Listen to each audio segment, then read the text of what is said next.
महान शास्त्रज्ञ आईन्स्टाईन यांच्या बाबतीत सांगितली जाणारी ही एक लहानशी पण गमतीदार अशी गोष्ट. आईन्स्टाईन यांनी सापेक्षतावादाचा सिद्धांत मांडल्यानंतर त्यांना त्यावरती व्याख्यान देण्यासाठी जगभरातून निमंत्रण येऊ लागली.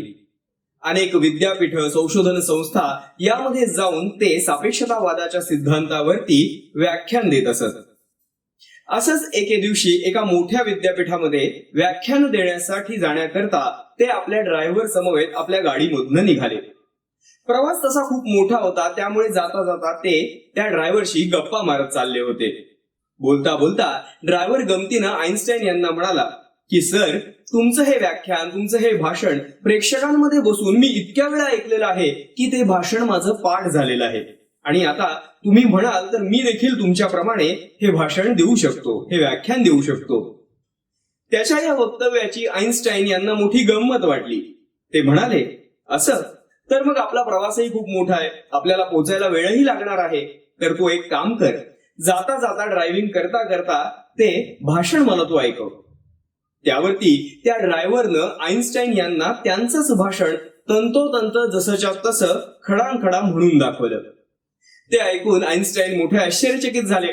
त्यांना त्या ड्रायव्हरचं मोठं कौतुकही वाटलं. मग ते त्या ड्रायव्हरला म्हणाले की आज आपण एक प्रयोग करूया, आपण आपल्या भूमिका आपापसामध्ये बदलून घेऊयात. तू आईन्स्टाईन बनून स्टेजवरती जा आणि भाषण दे, मी तुझा ड्रायव्हर बनून प्रेक्षकांमध्ये बसून ते भाषण ऐकीन.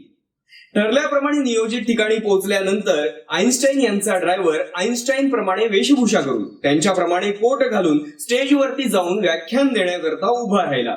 तर आईन्स्टाईन स्वतः ड्रायव्हर बनून प्रेक्षकांमध्ये जाऊन बसले.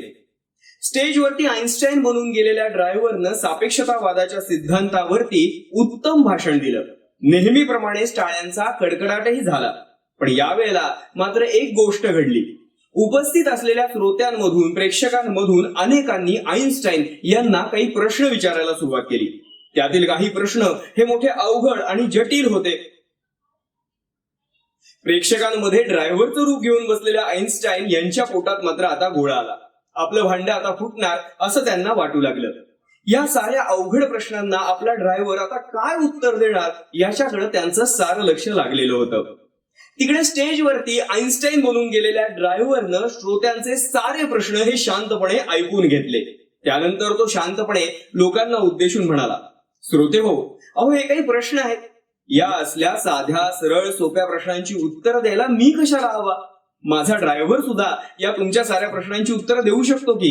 असं म्हणून तो खाली आला आणि मग प्रेक्षकांमधला ड्रायव्हर अर्थात खरा आईन्स्टाईन हा स्टेजवरती आला. त्यानं श्रोत्यांच्या त्या अवघड आणि क्लिष्ट अशा प्रश्नांची समर्पक अशी उत्तरं दिली. आईन्स्टाईन खरंच हुशार आहे का, बुद्धिमान आहे का याची परीक्षा पाहण्यासाठी काही लोकांनी तर मुद्दाम तिथे अवघड आणि क्लिष्ट असे प्रश्न विचारले होते. त्या साऱ्या लोकांनी तर तोंडात आश्चर्यानं बोटच घातली.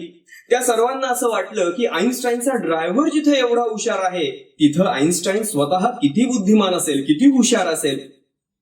ही गोष्ट, हा प्रसंग खरोखर घडला की नाही याबाबत खरं तर खूप मतमतांतर आहेत. परंतु वेळ आल्यानंतर वेळ प्रसंगी प्रसंगावधान राखून हजरजबाबीपणा कसा दाखवावा ही गोष्ट आपल्याला नक्कीच सांगून जाते. रविवारची ही छोटीशी गोष्ट तुम्हाला कशी वाटली हे आम्हाला कमेंटमध्ये नक्की कळवा. जर ही गोष्ट तुम्हाला आवडली असेल तर लाईक करा, तुमच्या प्रियजनांसोबत शेअर करा.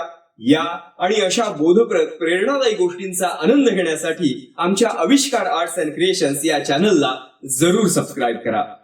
धन्यवाद.